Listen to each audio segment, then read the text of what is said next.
Cover Slave is the show we used to play 30K, and I guess second edition is out, so that's good. Yeah. I mean, how much did you buy, Ben?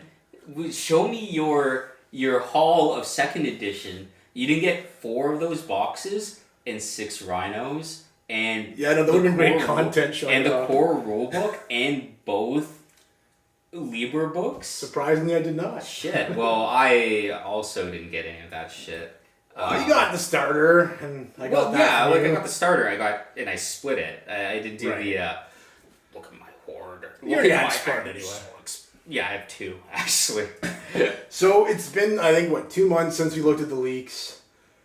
The leaks we had on hand were not complete, right? Because we didn't have everything for trader or something like that. The trader ones were very... But what they were, it would seem, was pretty accurate. I don't think much changed from when we saw them. In terms of what we've seen now. Probably not much changed. Some details here and there. Right. So, last time I said don't quote us. This time, I guess you can quote us. Yeah, I mean, I didn't bring my book or anything. Right, so, Well, here's the thing.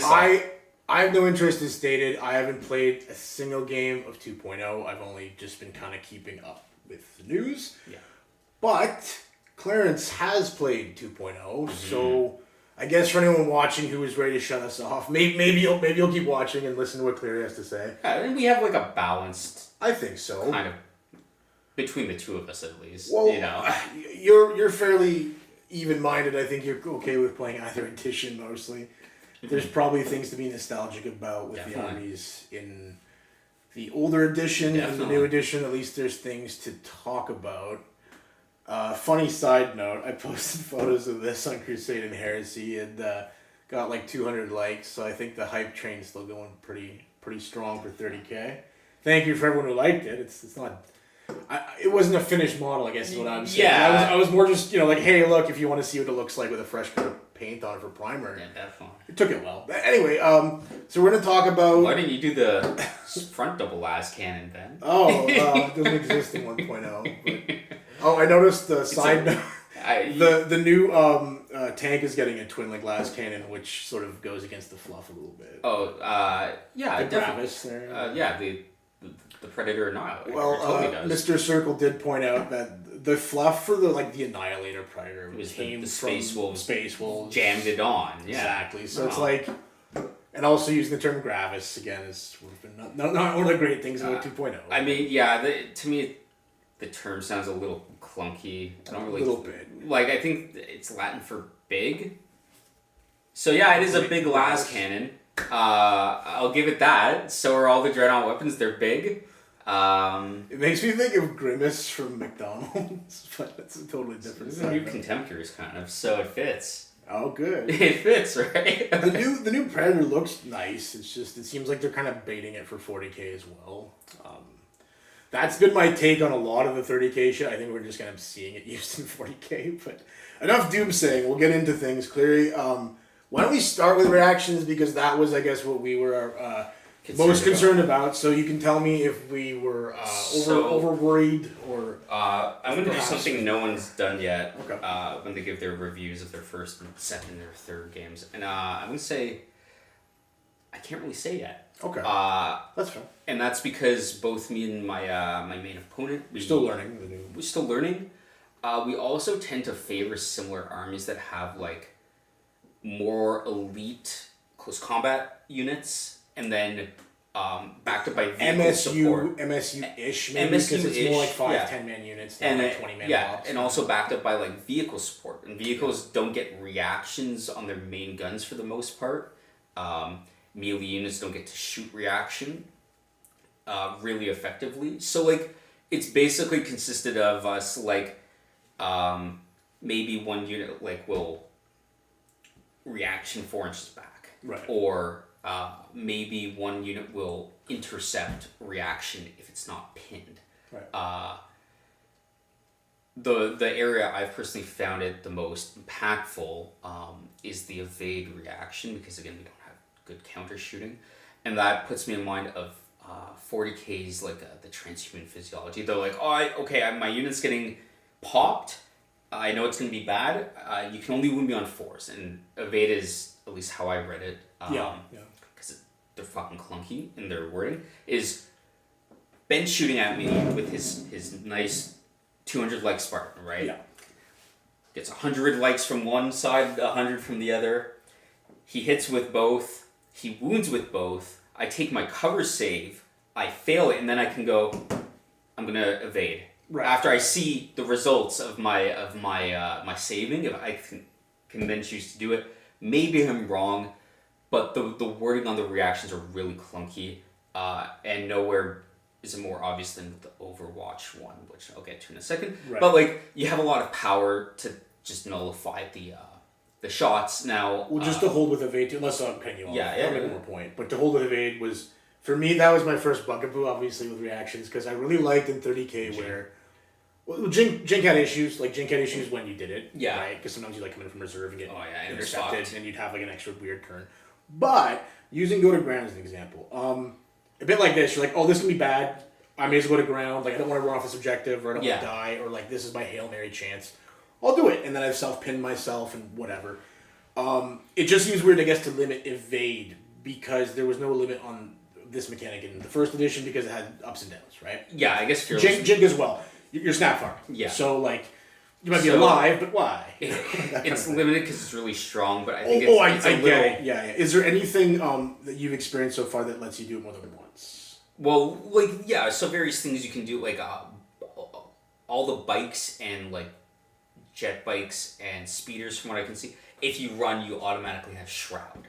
Okay, so it's sort of like a pseudo... Yeah, it's not when you're reacting, but it's sort of like a the reaction is the kind of, like, the gotcha, like... It's more like a proactive action. Now, certain things, like the Javelin, because it's a heavy unit, can reroll its armor saves and its blasts, it cannot run, which means you can't run to which was activate Shroud, one of my bugaboos, which means you have to save faster. You have to save the evade for the land speeder for the Javelin, but if you... Anyway... evade is very strong. Makes sense. It is very kind of like, I can really just give you the extra kind of like middle finger, especially the thing with especially the thing with the reactions is that, like, you know, we've played first edition for years. We can go with the last cans of the Spartan. It does a lot of damage. He doesn't really have that much left. He doesn't have good targets. I know what he's going to target with. And you can just kind of like wait and see how it goes. It's like, okay, he's shooting the shit I don't care about. And then he's definitely got it left for my guys. I'm going to burn it on them. So, like, it's... There's less kind of, like, real decisions to make. You know where it's going to happen.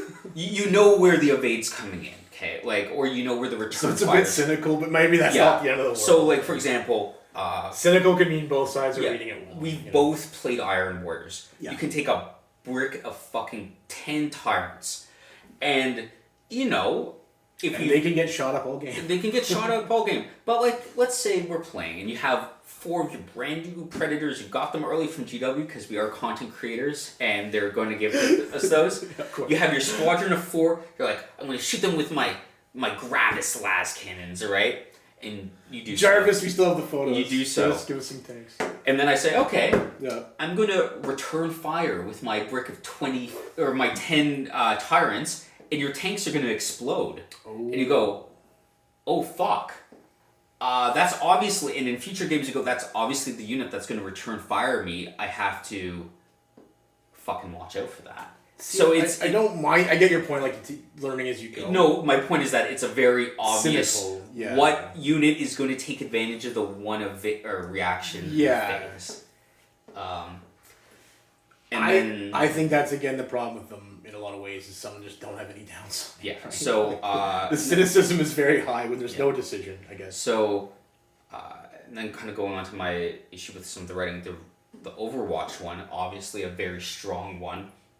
In most cases, ballistic with your shooting unit, you go, I'm going to Overwatch, and gun them the fuck down. Now, this is the thing where it's all fucked. So, the normal rules for charging is we're using bits of things. Okay, so I have 2 units, Ben has 2 units. I go, I'm going to charge this unit at that, I roll my charge distance, the charge succeeds, I move it. Okay. I go, I'm going to charge this at that, maybe it doesn't succeed. You search for it with the moves. Now, Overwatch says, after all charges have been done, but before they've been moved, you do your Overwatch attack. So but it's telling you to declare them all without telling you to declare them all? It's literally saying the opposite of the charge sequence. So that needs a fact. Just to say one way or another, which... Sweet job, Manoj. Anyway. Good job, buddy. Yeah. So that, to say how it's supposed to work, because it's unclear, because it's telling you the opposite. I'd love to make $100,000 a year and fuck my job. I feel like the intern maybe. I don't know. Is it a siloed workfall? What's going on? I mean, like the intern. What's going on here, big guy? The intern in all 5 playtest versions that they had. Yeah. Well, not supporting first edition for 3 years. Anyway, so all that to say, the reaction uses are pretty cynical, though they are fairly telegraphed because you're getting 1 or 2 per phase. In big games especially, it's not a big deal, contrary to what I was initially saying. You play 2,500, play 3,000. If you're playing with all your toys, you play 35 and up, whatever. You'll have 2 and then 1 and 1, or however your warlord makes it. Not a big deal. You shrink it down, it gets rather congested, right? You play... if you play you like playing small games, like Zone Mortalis, you use 1,000 points, you still have the same amount of reactions for far fewer units. So it doesn't, that I think we've already seen in what people have posted. They're trying to do understandably smaller games because it's probably people just starting out, starting a new army. So they got 1,000 aside. 1,000 aside, maybe they haven't even got their tank built yet. So they've got the equivalent of the box without the tank. They got a Dreadnought, they got some units, they got some Termies, they got a Praetor, whatever. But you're seeing it where it's there's no terrain. It's not a 4x4. The 4x4 is not the problem, but it's you might want terrain. Rounding out reactions, though, my concern, I guess, in terms of the meta is we've seen the neutering of the big template weapons. They clearly want hordes of Terminators and hordes of power. The dudes. Fair enough, You see what's in the starter. I'm not totally against that, but then the PDF came out. That's a whole other story. But just finishing off what I was saying is, my concern against the reactions now, without seeing the Mechanicum book, without seeing much else, with just the Traitor and Loyalist book, the meta is sort of telling you, hey, Dreadnoughts, hey, Terminators, hey, certain things are obviously those 2 things, actually. Right, you can look at point levels, but also, my point is then, to your point about having 10 Terminators and missile launchers on their shoulders, or stuff that can fire back at you. Yeah. I can see people really abusing what we have now, especially you're saying until they clamp down on how certain reactions work, like Overwatch. But also just the returning fire thing. If I only have 10-man units of Terminators and missile launchers and a bunch of Dreadnoughts, it's kind of all a shit sandwich for reactions. Pick your poison. So it's maybe if my units or if my list is more balanced, there's a bunch of small easy targets or things that you're not worried about reacting. A single 5-man unit's not going to ruin your day. But I guess my point is people, whether they're playing narrative or competitive or whatever, will tend to sort of end up building towards what this edition's telling them to do. And then I think we arrive at the new PDF. I just want to make sure we're still recording, but take us away with the new PDF, Cleary. Well... Unless you had something else to say on reactions. I'm going to be, again, very honest. I'm just going to hit start and stop. We are still recording, man. Sorry. Talking about reactions, and then we were ending off on the PDF. So, both PDFs. Both PDFs, again, being pretty honest, I haven't done a deep dive into either. I've looked at the stuff that affects me. I think we're just going to do surface level. Yeah, so surface level stuff. It's attack bikes. No, it's really weird because there's some units, you look at them, you're like, man, that's a good unit. That's it has a niche. It does things, it's interesting, it's not shit anymore, maybe it used to be in first edition. So some stuff have got a new second lease on life. Yeah, they got effort put into some of the characters. They have their special rules and stuff preserved, and they've been well recreated, and you can be I'm excited to see that, right? Or it may be fair to say that some of the negative news has overshadowed those units, perhaps. I think it's what I would say is that it feels like they ran out of time. Okay. Or the initial person... they handed it off to somebody. Or, maybe the initial person quit, or they ran out of time because they promised to get stuff out within a month, and they released it technically past that deadline. Just an aside specifically on that, it seems weird they wouldn't be employing people who are a little obsessive over 30K. Like just that's the old joke, like, you didn't play this game. Yeah. But I would just think if you're going to hand off something like this to a workforce that's, whether it's siloed or not, like, I'd like to think one of those 5 people, like, know what the fuck's going on. Yeah. Or, so, you have a lot of, like, interesting, well thought out, well written units, and then you have ones that are, like, mind-boggling. They're mind-bogglingly bad, and then you have other ones that are, like, obviously bad. Like, there's a real... some stuff just seems like a mistake or an afterthought. Like whether or not attack bikes should have 2 wounds, it's definitely weird how they're not bulky, because stuff like being outnumbered, right? Like, things matter still, right? All the bikes and dreadnoughts don't have bulky, so at least they're consistent with that. Oh, okay, but see, that may have been an overthought or an oversight in general. Yeah, no, that's a thought, but at least they're consistent with with that. But yeah, the attack bikes, they have 1 attack even though there's 2 riders. They have 1 wound even though there's 2 riders.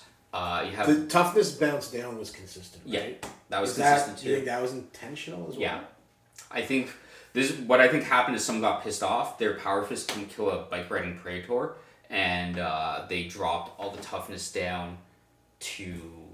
Yeah, it's just a shame. Yeah. Anyway, but yeah, the attack bike's fucking wonky, and people have compared it to the leg. Well, yeah, that's one where just I think everyone agrees. Like even the cheerleading, like the people who are like the toxically positive, like they're kind of like that seems like an anomaly. They're not exactly saying they're not exactly defending GW, because it does just seem like the most outright mistake. Maybe that and the Stormlords. There's a lot of things that I'm sure we could pull our various knowledge from. Just that was the one that stood out for me. Well, there's that one. And then I'm sure the Stormlord, the Medusa's shit, like, really, it's terrible. The Basilisk isn't very good. I'm looking to see if I still have mine. I'm like, it is. Fuck. Like, the Medusa, the Basilisk, the standard Whirlwind is, like, confusingly, like, nebulous in its purpose, and the role it's supposed to... Scorpius is not as great as it was. The Scorpius isn't as great as it was, but it has a niche. It has a purpose. Yeah. It seems like there's a reason you would want to pick it. Arguably, even like the Arquitter, like with some of its weapons, there's purposes why you'd want to pick it, even at its like worst stat line. These units, there really isn't. In terms of rules, if you have it, like obviously you want to get your money's worth out of it. If you love the models, you want to play them, but like it feels more of an afterthought than a celebration. You know what I mean? Like, yes.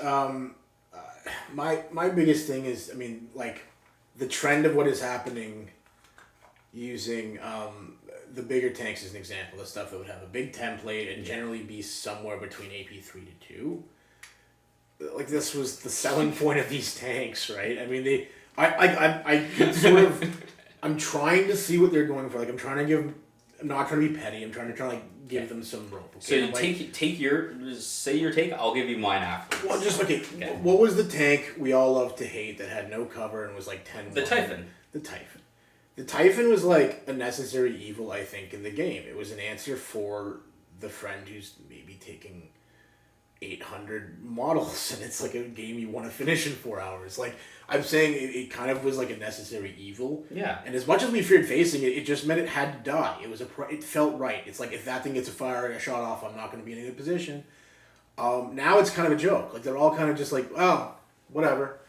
That's not good for me, because, I mean, you have this problem again where they've overcosted some of the tanks 200-300 points. And if your friend is not particular or is just more prone to just liking models and wanting to play, like, that's fine. But like, if you're a little more competitive or you've taken a while to craft your list, now they're really going to hate you because like they've taken a 300-point fucking handicap. Worse, you're playing a bigger game and they have a 600-point fucking handicap because they have 2 tanks that should be half the price they are. Tying it into like the Kratos and stuff. Yeah. Where it's like you're looking at these new tanks that look like they were made by a fanboy. The Baneblade compared to like even the Fellblade, which is very much arguably like so ill costed, and like it's like, whoa, like what?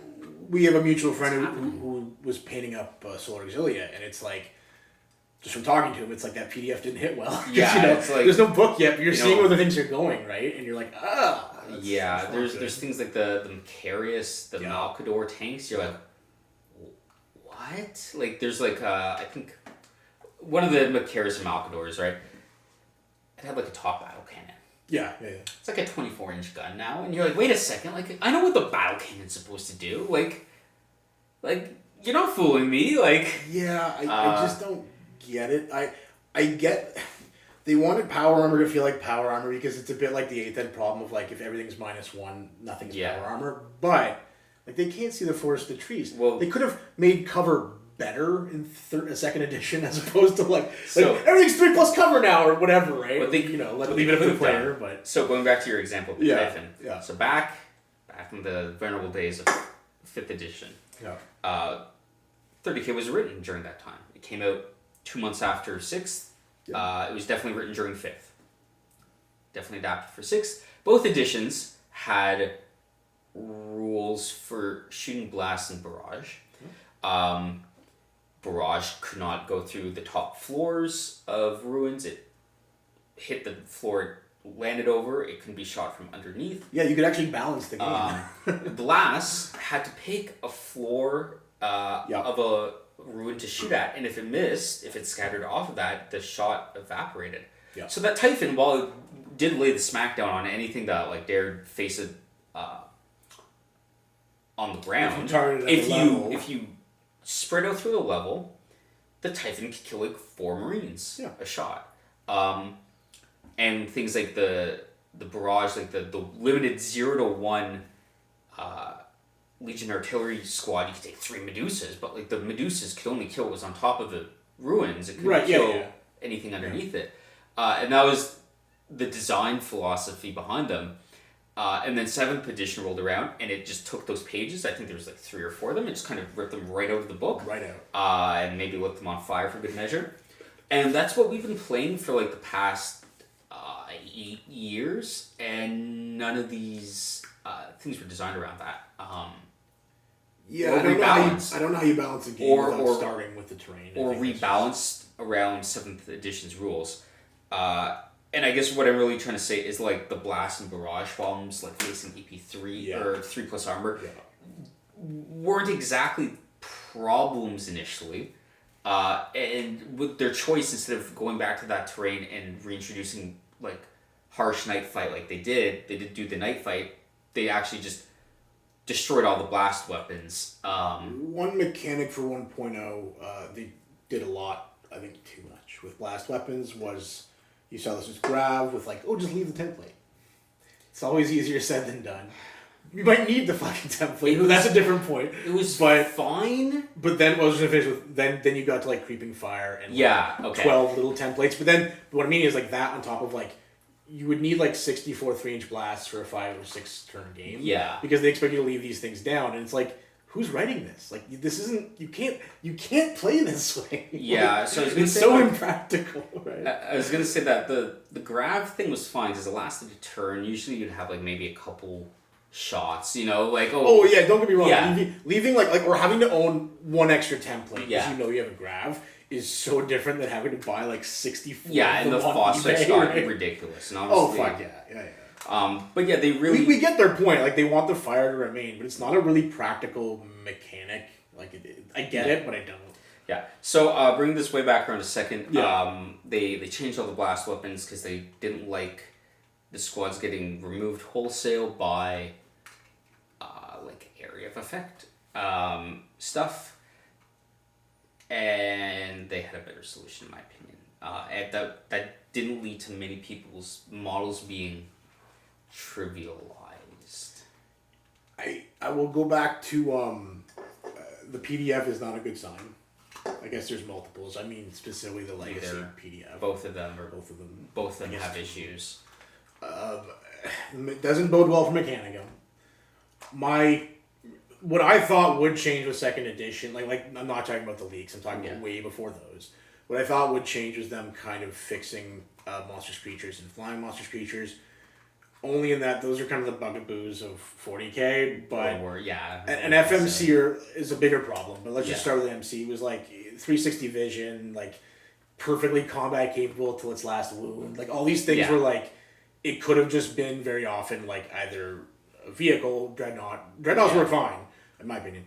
Or they just could have been like an infantry that can't be instant killed or whatever. Yeah. Like you could come up with something, right? Like maybe certain things have certain psychological effects. Whatever.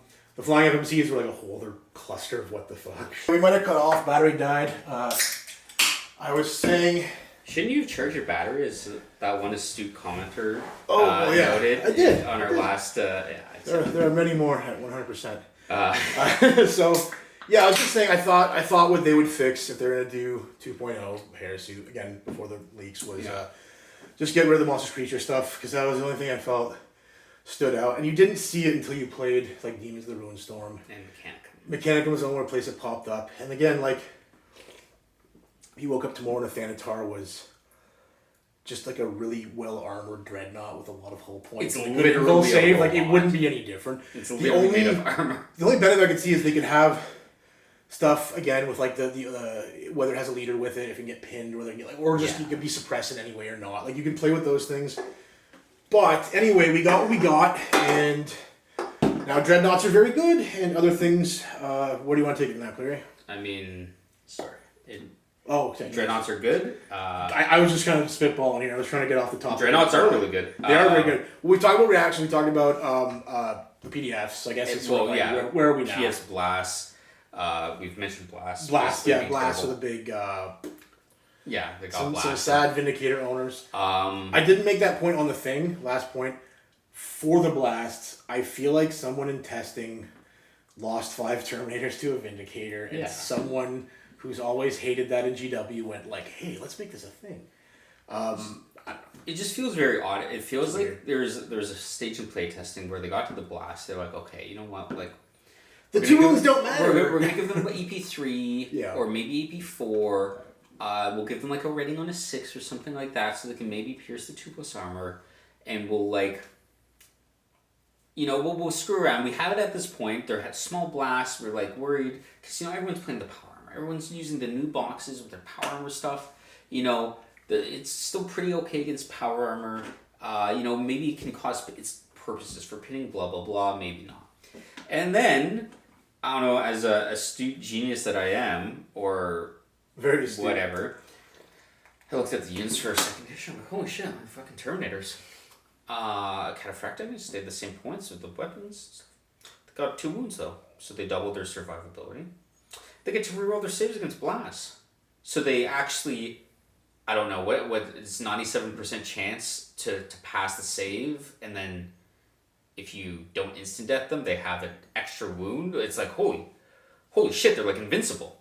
And like dreadnoughts, it's like they have a 2-up armor save. Like the blast is like 1 hit on them because like they're one model, and it's just to add to like not necessarily doubling out. A lot of blast weapons aren't strength 8, 9, or 10. Like there's 7, and it's like this Alcador or whatever it is. Like, there's this tank with a badass gun that's like it's now strength 6 with like AP 5. It's like what's the fucking point? Like they cut like the Flamestorm template's AP to like 4, and it's like, but like why you gave everything heavy? Like there's literally a knight with that gun, isn't there? Oh, for fuck's sake! No, sorry, I'm talking like the Predator. Oh, okay. I thought you meant the ridiculous. I don't know. That's probably shit. That's probably shit too. Yeah. But yeah, so it's like the Predator turret. It's like AP 4 now. But like breachers reroll their saves. The Cataphracti, the javelin, like like all these things like get a better save and are less affected for the most part than they previously were, either by wounds going up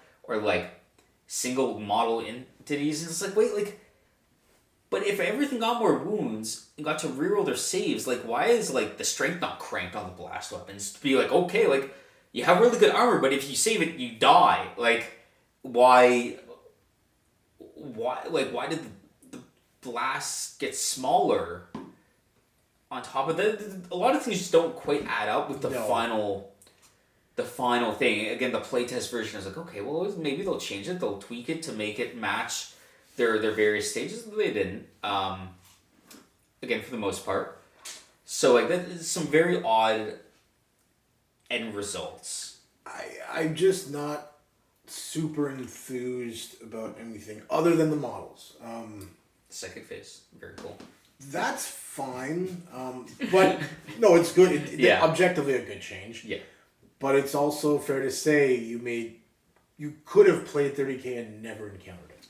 Yes. So that's something that me and you, we would early, I think, play with psychic stuff, but because it was such a, what do you get? You know, like that. You know, it was sort of like we might have tacked one onto the list initially to get one of the better primary powers. Yeah, exactly. Right. But outside of that, and then of course the trend was just not to take them. So because most of our games didn't have them. In fairness. Yeah. So like, and what I'll say, like, they fixed that. You can take a psyker. You can be like, I'm taking a psyker, and it will have a guaranteed effect. Like you know what power you're getting when you pick it. Yeah. You take it for a reason, and you're usually going to get some sort of bonus from it. It's not guaranteed for the most part. But it has a very clear reason to take, and to take more than never. I guess. But yeah, so I guess the psychic phase is an objective good thing. The blast, terrible. Terrain didn't get any rule changes. That's something worth commenting on again. I know we talked about it in the last video. And earlier. Well, here's the thing. Like, in fairness, Horus Heresy 1.0 has the exact same problems, which is again why I thought it might be something new we'd see. Like, hey, an area we can like, you know. Yeah. It's weird too. They just no one in the company wanted to even tackle it, right? They're just like, oh, we don't sell Horus Heresy terrain. But basically, is the vibe, right? But they did it for 9th. Their most popular system. It's very weird. Yeah. All of that plastic terrain is marketed as 40K. It's on the box. Yeah, it's true. It's like. Whether it's the tide wall or I think that's obviously a unit, but my point is, it's all for 40K. Even the stuff that would work well in 30K, right? Like even the ruins, they could repackage and put 30K on it, whatever. But what I was getting to is when 7th came out, it was extra aggravating because they had this thing of like, well, if we just take a photo and tell you what the rules are for this piece of terrain, right? Because you could this is a barricade. Yeah. You know, it's like it's a sandbag they haven't made in like 2 years. Yeah, exactly. It's like you might own it, you might not. But it's like, hey, here's the rules. It's difficult terrain, and it's like a 5. You kind of like they were at least teaching you like a language almost. Or like, hey, here's a barricade that's better. It's 4+. It has all the other rules as that one. Totally different photo, totally different page. But then you got into ruins, and they had like 3 kinds of ruins. Am I remembering that correctly? And they had special rules. Yeah. They started doing that. I don't think that was the initial 7th, but they definitely did start doing that. And it was like the GW forests and the generic forests, and the GW forests literally had better rules. That was fucking great. And they discontinued those two, by the way. No. Like they did a bunch of. But my point was that obviously didn't fix like rhinos driving to the tops of ruins or all the technical stuff. The things that but it was more than they think they've done here. Right? Like I haven't poured through your book, but when you get to terrain, like there's the same 7th, which is saying there's but you're saying there's actually but I'm saying like have they even gone to that level of showing you photos of terrain even, right? Because 7th I thought at least kind of. I think there's a couple. Again, like I haven't poured through it other than to see it's the same. Yeah. It sucks. Like, you know, like you can have. If we have missed any nuances, dear viewer, let us know. Yeah. We're not like monsters. If we're wrong, we'd like to know. Yeah. But we're probably not. Yeah. Yeah. So the terrain sucks. I think here's something to talk about: the night fighting. That's better, I guess. I play Night Lords. Obviously, I kind of have a vested interest in night fighting being good. It's fair to say. It's very good. It's similar to 6th editions, which would be like, it would either happen on the first turn or the ending game turns. And it would cap your line of sight distance, you know? So, I think it was to 36. So that's cool for like a clutch end game. Anyway, so yeah, it was. You're like out of range or long range. In 6th edition, I want to say it was 36 inches. Sure. And so either the start of the game couldn't open up with like barrage fire. Hey, another way they. Yeah, you weren't in like battle camp range. Like another way, like you couldn't. They could limit barrage and stuff like that. Sure. Fun fact, but or towards the end of the game, whatever was on the objectives stay on the objectives and get shelled Now, obviously, it's a lot stronger. It limits line of sight to 24 inches. It does -1 to your ballistic skill, -1 to your leadership value. Is it in the 6 core scenarios? It is. Good. If one of us wants it, if I'm playing Night Lords, I don't take my right. I'm playing Ben. I say, Ben, we're playing with Night Fight today. And he goes, no, we aren't. And I say, but that's yeah, we are. So, yeah, we are. And then in second edition, it happens on a 2+ instead of a 4+. So just one of us saying yes means it's a dice roll. Yeah. Okay, that's fair. Which is a 2+, which means... That's better than giving someone a veto to always say no. Yeah. But, like, because it is a 2+, you better expect anyone who's built their list around night fighting, because there are a variety of items to take. I'm content it's in the core 6 scenarios. At least it's there. Yeah, it goes on. But what I've seen is a lot of people, some people complain about how strong it is and how unfair the 1-person veto and the 2+ makes it. And to that, I would ask, like, why didn't you realize that anyone who wants to take advantage of it will build to take advantage of it? It's basically a guarantee if you want it. Fighting at night in real life is very but different like, than no, fighting during the day. In the game, right? like, it's basically a guarantee. So, like, did you take your, like, augury scanners to break the 24-inch limit?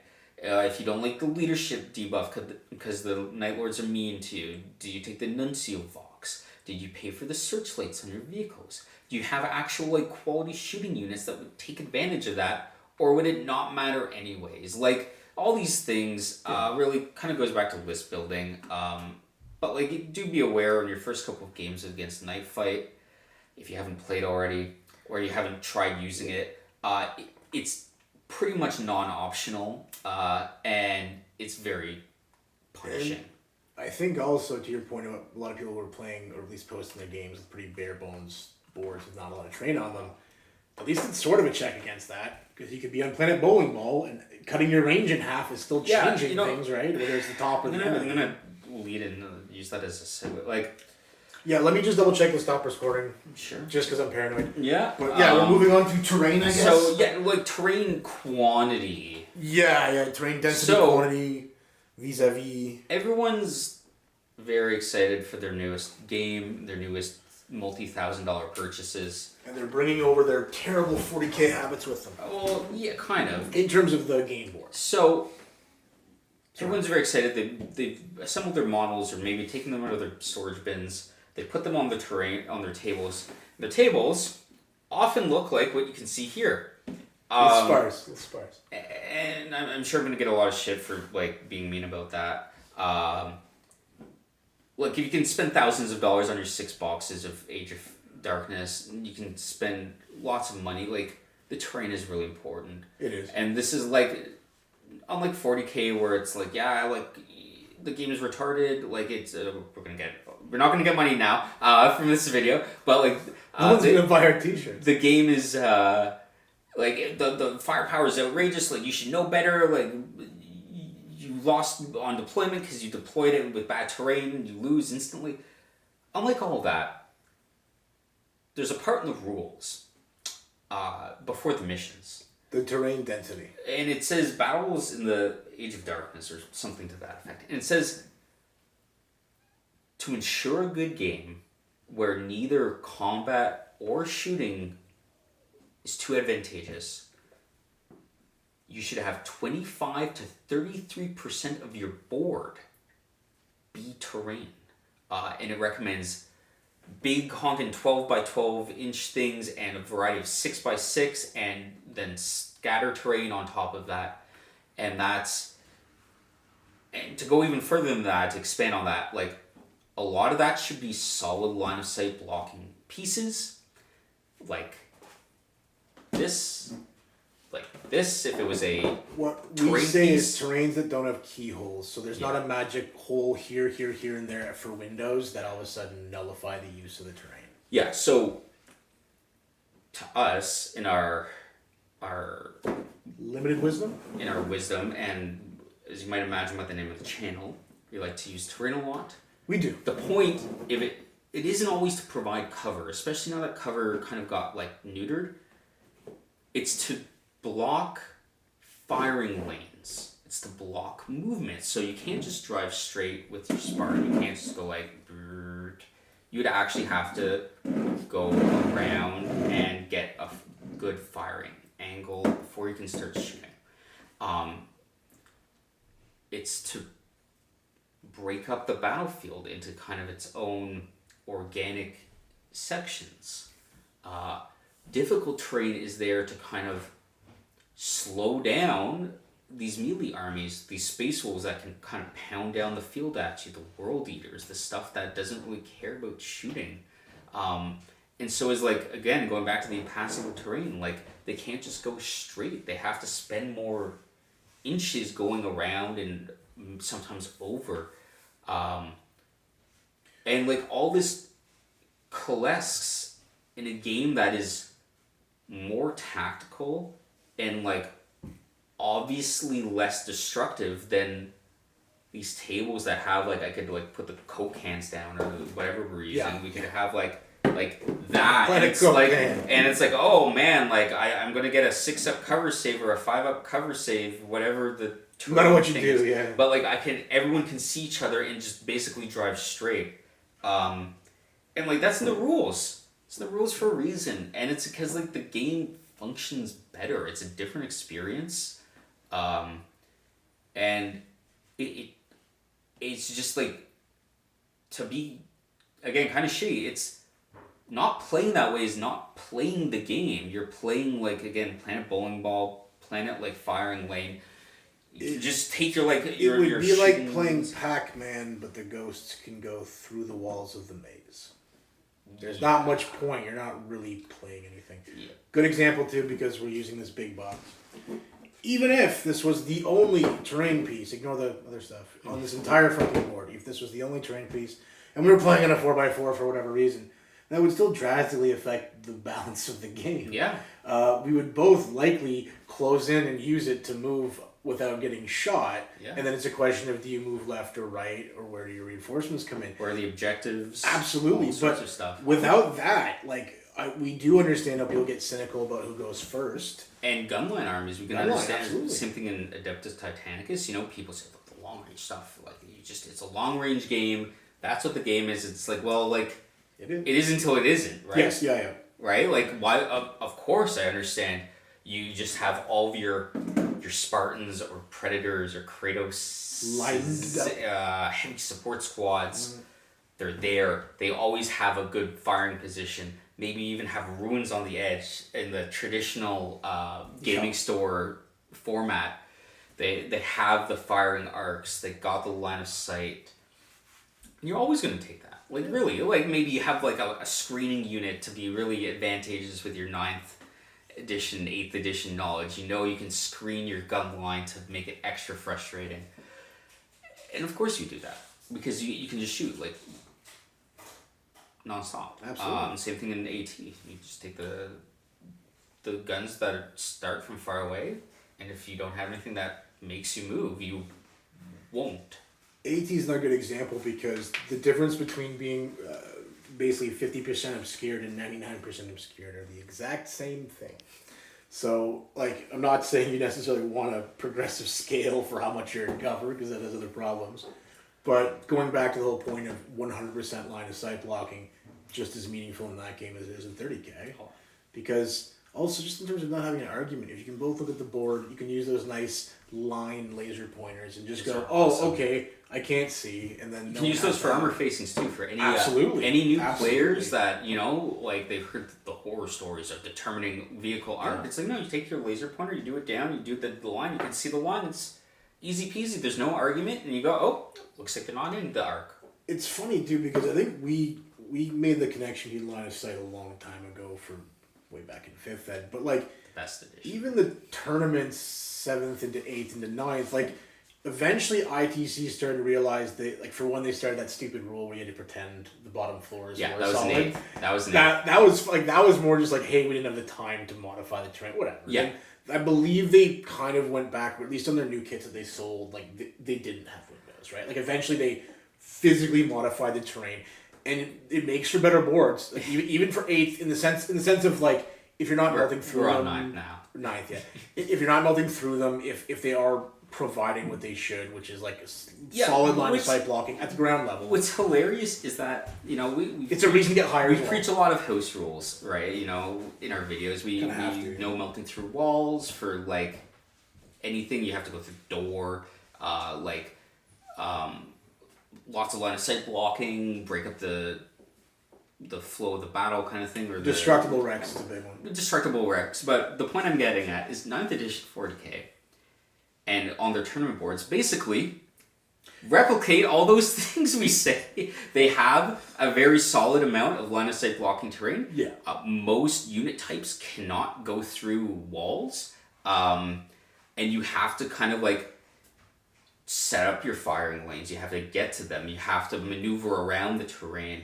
You have to maneuver around units maybe clogging like the access ways for your tanks or your units that don't have fly. Right. Like, and like, you know, say what you will about 9th edition, it's their most popular game ever, and our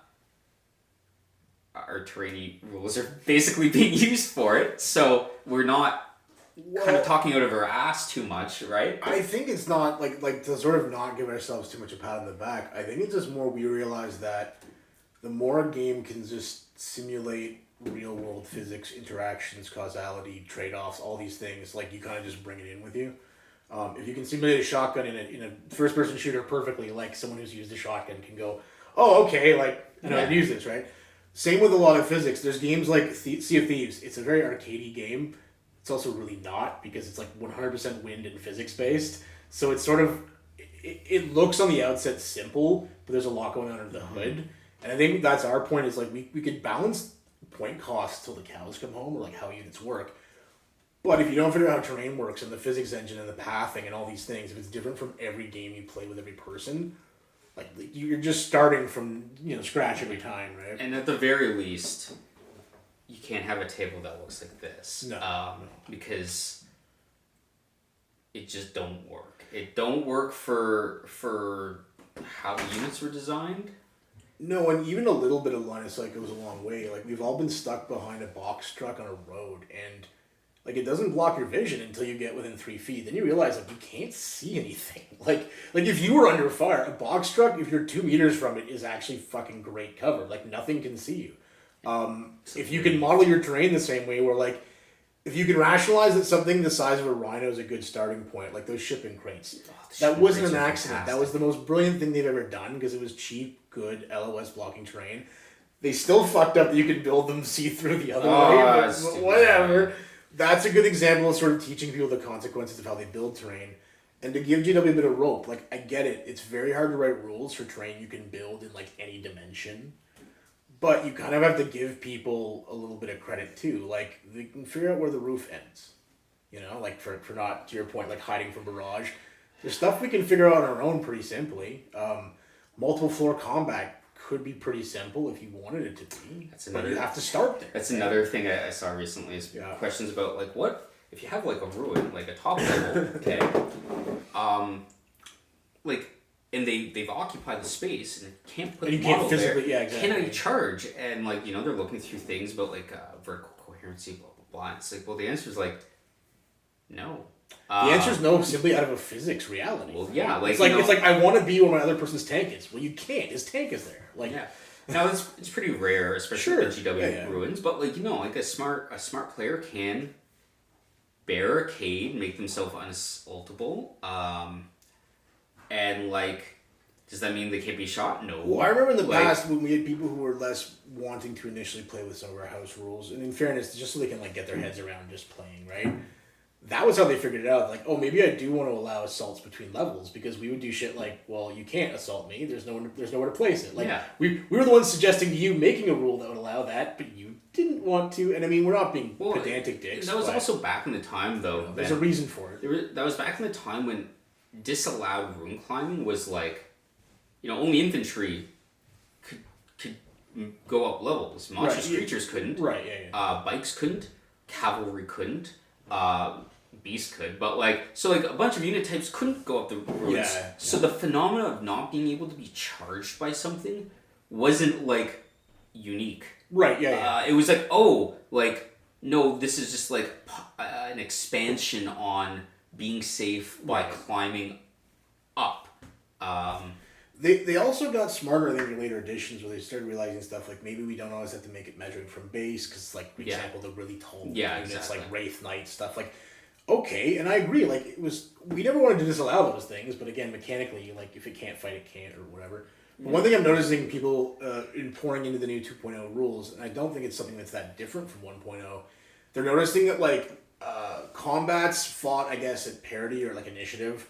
You can have a thing where you both essentially wipe each other out, and you can end up. Well, no, I was saying you can end up in situations where like there's the combat ends essentially, right? That or they're doing it wrong. No. This is okay. So this is a great. Let me clarify that things like those could come up in 1.0 with even when you both even if you both your 3 inches like you've killed each other at a simultaneous nature so much that the combat basically ends because there's like no one left in the. That definitely happened in first edition. Anyway, I've seen people complain about the 2.0. I guess that's no longer a thing. Playing it wrong. No. So this is okay. So first edition, what Ben was saying, super right. You can kill each other to the extent it was not super common, but it was rare. Yeah. Where you couldn't both pile in base contact and it would end. This is how it works in second edition now. So wounds or that can't be allocated to models that are engaged are now discarded. Okay. So, engagement range, here I'm going to take some more of your weapons here. Engagement range is someone who is in base-to-base contact with an enemy or someone within 2 inches. Just so I clarify, so it's not the combat's ending, it's that they're mistaking the discarding for the combat ending, right? Well, the wounds disappear. So you can so in theory, you're like, okay, like, well, in theory, like, this is an engagement range, that's an engagement range, so only those two things could die from my yellow paint pots attacks. And I'd say, in theory. But this is the issue. So I have 20 attacks, let's say there's a bunch of dudes kind of like all back here, right? Your Spartan represents another 10 guys, okay? I have 20 attacks, they're all instant death, they're strength D, whatever it means now, AP 1. They all auto-hit, auto-wound. You're like, shit. Okay, for my first wound, I take my guy in base contact. And now there's no one in the engagement range. Okay, right. And the wounds disappear. Right. And that is the current problem with wound allocation in melee, because there's nothing locking in the models in engagement range in the initiative step. It's simply done one at a time. But just to clarify with you, it doesn't mean the combat is necessarily over with? No, it doesn't end the combat, but it does end the damage output of something at an initiative. Yeah, I know it's effectively ending the combat. I just meant like they thought they'd be no longer engaged. No, and then like if you said this was a character initiative 5, 6, 7, initiative 4, you pile in. Right, someone's gonna get come back in, and then you can do your business. But it is sort of janky as fuck. It's janky as fuck, and that's one of the couple of things that are janky as fuck. And I think we both see the writing on the wall for Mechanicum if things haven't changed that much because they had weird shit with how units join things. And characters? Interactions. Pseudo Death Star-ish stuff. Leading to characters, because this is the next janky as fuck thing. Yeah. So, keep talking, I'm paranoid. Yeah. So we literally have a monitor and I can't tell if it's recording. Sorry about that, guys. Yeah. So wound allocation now. It's still recording. Unless you precision shot myself as the owner of the defending unit, I can pick where wound allocation starts. Super. And if it's multi-wound, if you take a wound, you have to keep on taking it till the model dies, and then you get to pick a new one. And so it could be like, I'm going to pick my Spartan, it takes 3 wounds, it's now a unit of 3 guys and not 10. Right, anyway, so it dies, and then I'm going to pick my my Icarus cannon, blah, blah, blah. Yeah. But, let's say you have a character.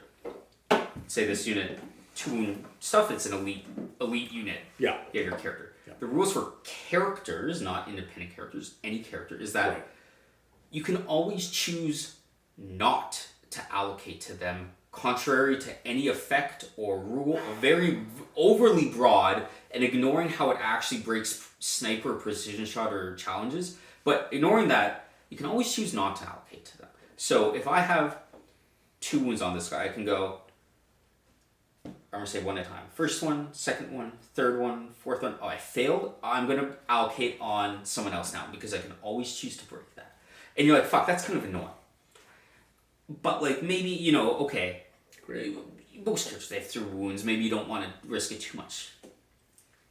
Well, Primarchs have 6. And they can redo their rules, right? Their wounds, right? Okay. That's kind of annoying too. And you can go... Look out, sir's gone, guys! It's gone, but it's actually worse than it's ever been. And then it gets worse. No, Let's say... That was a trope on DACA, because people would be like, it's so good! It's like, you can tell who hasn't read it. I think we just hit the file size max, man. It was like 22 minutes or something. Yeah. So we cut out there, sorry. Okay, so now let's say, whatever. It wasn't the battery, it was the max file size. So let's say our handy dandy unit of non-Primarchs. Yeah. Okay, we're like, okay, Lookout Sir is gone, but your sergeants, your ICs, they're basically like, they're juggling the wounds, they're doing the bullshit. They're worse than initial 6th was when you could Lookout Sir failed saves. Yay. You're like, okay guys, it's only one model. But now let's say this unit is our handy dandy squad of Ultramarine Invictus Suzerains. Okay, they got the axes, they got the shields, they have lots of gold, they kind of look like the honor guard. They're all characters. They all have 2 wounds. So you can go, I'm going to take my first on this guy. He failed one? Now it's going to go to this one. And then he failed one? Oh, well, now it's going to go to this one. And that's where it can get really extra fucking obnoxious. And so, character wound allocation, melee wound allocation, those also need facts to say what is the intent, how far should it go, like how should the mechanic actually work. Because as I mentioned earlier with the character wound allocation, the language on it is so broad that you ignore sniper, precision shot, challenges. You can always choose not to, regardless of any effects, or I forget the exact word, but it's like it's super broad. It's very weird, and obviously not intended to dodge out of challenges when challenges are supposed to lock you in. It's a weird nexus point for, I guess, like fluff v rules v intent v all of it, because it's like it's fucking off. This guy's a sniper. Oh, cool. So you could like pick out a character. No. Yeah. Like, what's the point? We could pick out a guy with this heavy weapon. Like, this is a game where people carry 10 of the same heavy weapon, though. Like, that's not that useful to me. The sniper... like, the pinning side's fine. The sniper has a use. You could kill, like, the Vexel or the Augury scanner, like, pow, pow, pow. Sure, no, listen, I know I'm giving the worst example by saying a unit of 10 heavy weapons, but I mean, like, you're already getting away from what it's supposed to be doing. Well, obviously, the intent is not to dodge sniper or challenges, but it is in desperate need of a fact. So they have problems with trade-offs. They do. Yeah, the wound allocation, the character wound allocation, Overwatch reaction, those things genuinely do need a fact because they don't... They could have gone out the other way for the precision shot thing and make it like you have to pick a mission or some shit. Like you have to pick like one unit you get the buff for or whatever. Like you're hunting generals, you're hunting MCs or whatever it is, right? You're hunting something specific. Anyway, so... I guess a Vigilator's not going to hunt a tank. You get my point. Vigilator runs on 2+, it's pretty strong. Sure, no, yeah. I just meant, it is funny, like, sniper, let's go take out their leaders. I can't do that. Yeah, no, in my opinion, that's not the intent, and it's, again, it's just written like shit. It was something, actually, we might have mentioned it in our first video, it was something I was keeping my eye on. I didn't want to really talk about it because I thought it was a mistake, and it was just like, poor beta rules writing. I made it in the exact same. That's something I don't want to end it necessarily at this moment, but to end cap what we're saying. I guess we didn't know the video we made would be so prophetic in the sense of like we're just sort of spitballing what we saw in terms of the leaks. But like we didn't know any better than anyone how different it would have been. I think you said it was like the 4th or 5th iteration of the third iteration. The third. So like, there could have been more, obviously. So, what surprised us, though, is how little had changed in terms of, like, we were basically on the money in terms of what we saw. Yeah. You still have an open mind on 2nd edition. I don't. My take is that, like... You seem like you're in it to shepherd people around and help them out. It's like a civic duty more than anything. Stuff in general. I just feel like that's what you're getting out of it. Right? Is the rule side. The game... So this is both a praise and an indictment at the same time. Sure. The game is basically similar enough in that it feels like you're playing 30K, and it may be a faster, like a slightly faster, just maybe tweaked 30K. Okay? Sure, yeah. So yeah. it's both a praise and a problem, because like obviously, you know, the game's fun. It's fun to play. The units from the Liber books do what they're supposed to do for the most part, and stuff works, but because it basically feels the same, like I'm again fine with playing first because it's that's largely the same, right? It's all the same game. That's sort of where I'm at when we start talking about FAQs and fixing problems. Not that you shouldn't like I'm happy someone's gonna do that for the people that want to play second. Like I think they deserve it. Fucking better, man. If we're left with another 3 years of no facts. Well, I'll give you an example. Mr. Circle, Maka, just made a half-hour video where he's tackling one of the PDFs, or maybe it was both. It's a half hour. I watched the video. Like I wouldn't say I was paying 100% attention because it's a unit to unit. So it's like a unit I'm not that familiar with. I'm not gonna really. Yeah, you don't give a shit. That's true of us all. But my point towards the end of the video was just sort of like, it's nice that you've gone and fixed all of these, but I can't wait for the video of like, what's the point? Like the video that's going to come next of, if you're going to have to fix all these releases, now granted the PDFs didn't cost you money, but as we discussed, there are things we're going to have to fix with the core game. The Mechanicum book's coming, there are other books assuming on the way, because hype train, grading train. I think Demons and Custodes are, at least the Demons and one other are PDFs, which...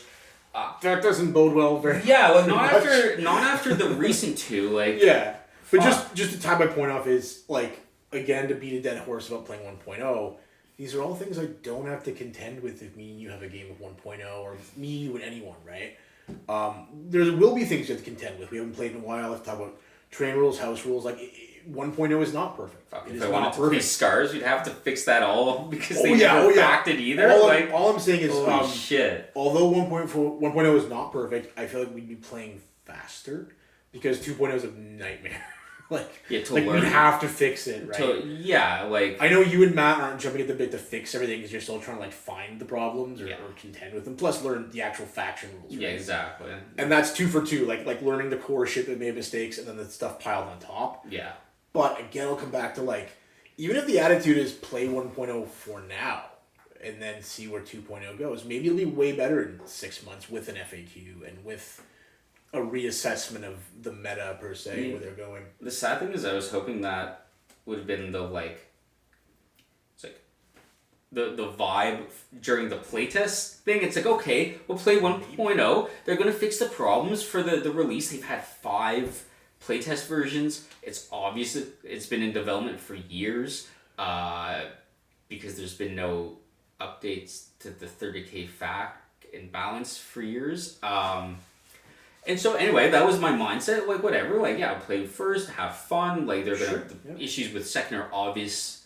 But I think you'd agree. Sloppy. They could have done. No, now we have to keep on waiting for that. Like they could have done however many iterations of testing, 5, 10 rounds of it, whatever. But if you're not bringing in people who are a little competitive, a little cynical, people who are there to break it, like people who are there to test its limits, you're not going to get a very worthwhile set of feedback. If everyone is there doing the British tea sipping social contract thing, which is fine. Like people should be nice to each other. But the point is, you can't assume that at a tournament or a competitive event where people are very much the letter of the rule for the rules. It's also, if you write the rules well, it helps. Well, it is. But I'm saying you write it well, you're helping all the fluff bunnies and all the non-competitives because there's nowhere to go in arguments. Yeah, and again, if they can stumble into these mistakes and have the same arguments the competitive crowd are having, all these guys, their solution to everything is 4+ing it, meaning never dealing with it, or character assassinating the person with the problem. Their problem might be how you're interpreting the rules, or there might be their own interpretation of their own rules, but like if they want to solve it, there's this like, we'll just 4+ it. Like, we're never going to fix this. Yeah. My view is always fix it like theirs, so to deal with it again. That's different people's view, but the problem I think is, who do you want working on rules? The people who just like, let's ignore the problems, hey, let's have another pint, mate. And it's like, I get it, but that's where I think the North Americans maybe are a little bit more realistic. Like, that's where I look at ITC and go, I wish they were playing 30K. They would have fixed it. I mean, it might not have been a better game, but like it would have been tighter, I guess. Yeah, it's like, that's the thing, right? You have these things with let's say the wound allocation rules, and it's you can't really say for what the intent is, because it's a little odd. It's like, oh shit, like, but why wasn't that caught? It was caught very fast by the internet. Maybe the playtesters did catch it. Again, we're not shitting on the playtesters. We're shitting on the process that... That's a great point, because the whole thing might be academic. The whole thing might just be the marketing plan is made. Like, they're going ahead anyway. Yeah, and they're doing it to say they did it. Or, like, the direction, like, there's a set direction for things, and, like, the feedback doesn't matter. Well, we see that with AT, where there's so little content that, like, if we're getting something in print, it probably was printed, like, 6 months, a year ago. Like, the mistakes... We'll notice them on, like, the preview. Yeah. There'll be a 6-month lapse. It'll, like, still be there when it comes out. Yeah. You're like, great. Like, I know it was taking 6 months to get it from port, but fuck off. But, so that's the thing. It's like there's every opportunity not to have rules mistakes, especially on this product. Like, especially on this product, because it did sacrifice its predecessor. Well, yeah, to that point, like with AT, when they fuck up one unit, because it's, like, mono force, like, they fuck it up for everyone. So everyone kind of like the attack bike, even the people that want to be so hyped and so positive about 2.0 to the point of, like, deleting comments, kind of had to give people that one, right? Oh yeah. It's just one of those, like, okay, yeah, you got a point, motherfucker. Yeah, like, they're doing it with a gritted teeth, but, like, there's stuff where you can't defend it. Yeah, like, so here's going to be a... It's everyone's problem if we're all playing Marines, right? Well, like, in kind of expanding, like, the shit that was fucked up in the PDF, so, like, the characters, some of them got really fucked over. Yeah. And the biggest jokes were the Dreadnought characters. So, for example, like, Ancient Rylanor, the Emperor's Children guy, he's in the first couple of the Horus Heresy books. He's a very renowned character. Yep. He's a special character Dreadnought. He gets Crusader as a special role, and he gets to pay about 35 points, 25 points, 20 to 35 points over the base cost of the normal Contemptor for that. And that's it. Yep. Gets nothing else. There's really actually no reason to take him. He has no rules. What's his name? Cassian Draco, so the Salamanders. Oh, I like that guy. Box Dreadnought, first edition. The old scoring. Renowned for the durability. He was like a fucking wall. It was an armor 14 Dreadnought. That couldn't get, like, pierced by, like, any special rules and stuff like that. Is that Melta? Fuck you. He was a wall. Yeah. And could score if he was your HQ, only HQ, Warlord, score. And shout out to Chris Sallyman, who ran well. It has the generic bloody-handed Warlord trait, which I think is Fear. Scary Dreadnought. It has very little else. It's like 300 points. It just the normal box Dreadnought rules that also came in that PDF. So it's like, what happened? So it's consistently mediocre. Yeah, very odd. Very, very weird things in that PDF. That, like, again, like, these are units people have used for, like, in some cases, some Legion cases, 10 years, okay?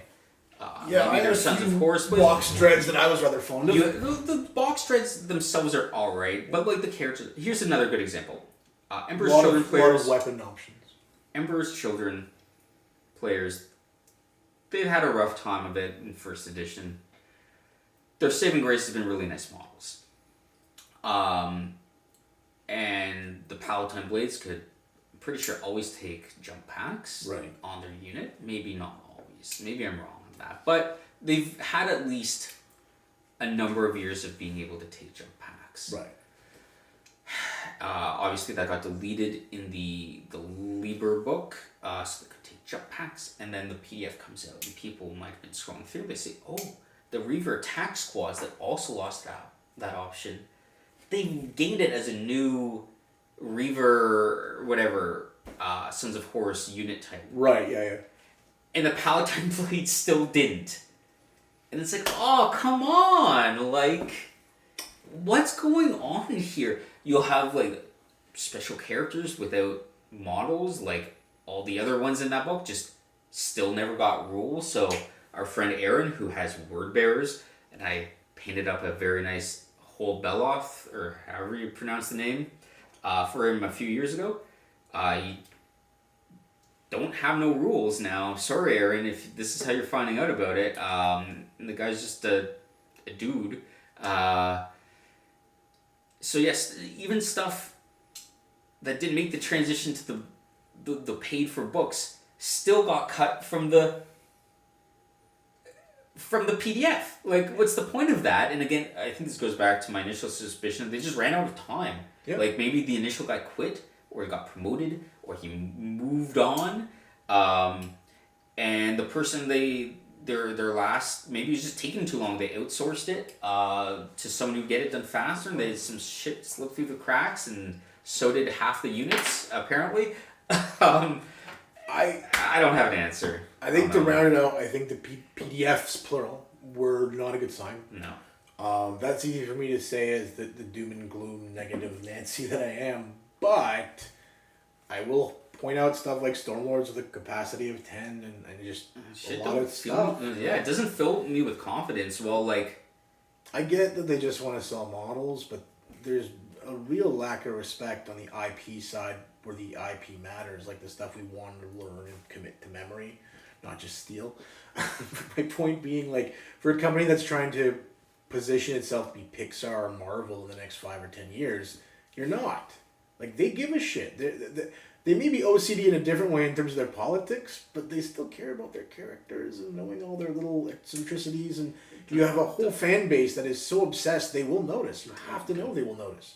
Don't tell that to Star Wars fans. Well, fair point. But hey, I mean, that's another thing. Let's end it on the Goonhammer thing. I have to mention that. That article was ridiculous. Like, it makes me not want to even follow Goonhammer. I'm not telling anyone. You know what? They'll probably say, like, great, that's the perfect person we don't want to hear about. And it's like, oh. Well, you will not be missed, I guess. Goes both ways. But I think it was funny because now I joke with people if they like 2.0 that they're transphobic. Just to step in things. But, you know, it's funny. What the comment I made, which I'm sure was deleted because, you know, Goonhammer wouldn't have it. Yeah, but I thought it was funny that comments. if one had a fragile mental state or like post-traumatic stress or an issue with graphic imagery, even if described like in a novel or something, in a universe where like there's a character with a flesh castle with people being endlessly tortured and like seemingly being kept alive just to be tortured, there are other things perhaps to be more upset over than only men killing Space Marines. That's nothing new. I mean, my God. Yeah. They were so pedantic about the language and then so vile to everyone in the comments. Like, you're not winning anyone over. Incidentally, I'm reading the Night Lord trilogy right now.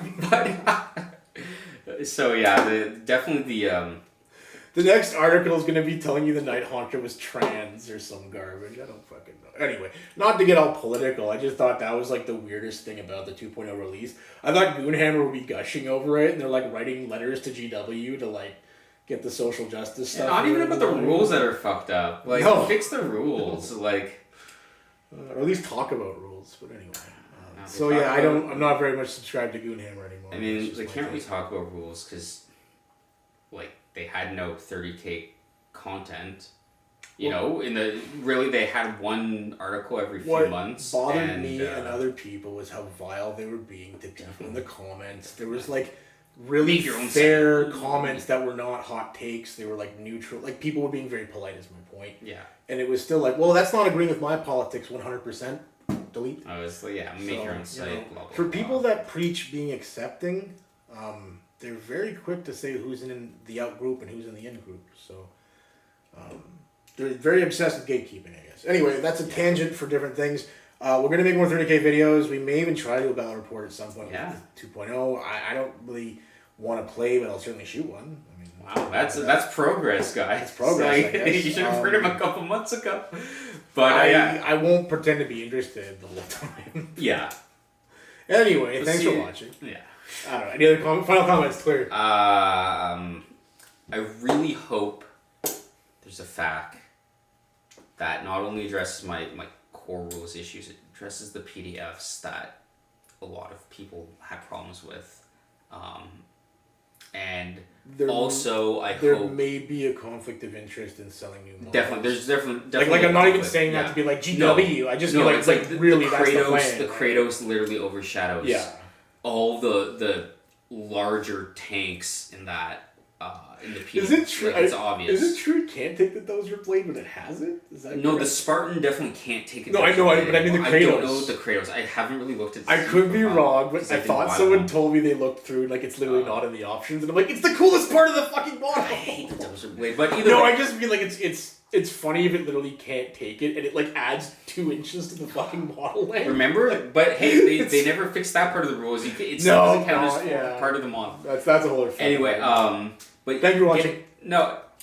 Before we go, I hope they fact the stuff that needs to get fact, and I hope those PDFs aren't reflective of the quality for like the future ones, the ones that have the demons, the maybe custodes, the cult militia stuff. I really hope not, because people.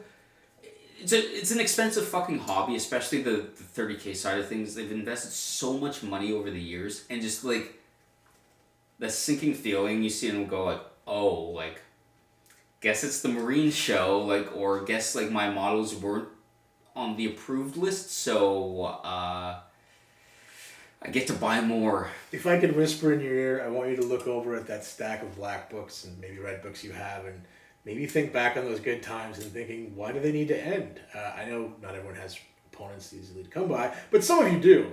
So if not everyone's loving 2.0, like put her down for 6 months, play 1.0, and come back to it. It's fair enough. But as always, thank you for watching. We may actually put up more 30K content or another weird AT video. We'll see. All right, thanks for watching, guys. That was a good one. Maybe we're still recording even. Let's see. Yeah. That's good. Melt this fucking sensor down here. All right. Gods of war, may your hammer be mighty.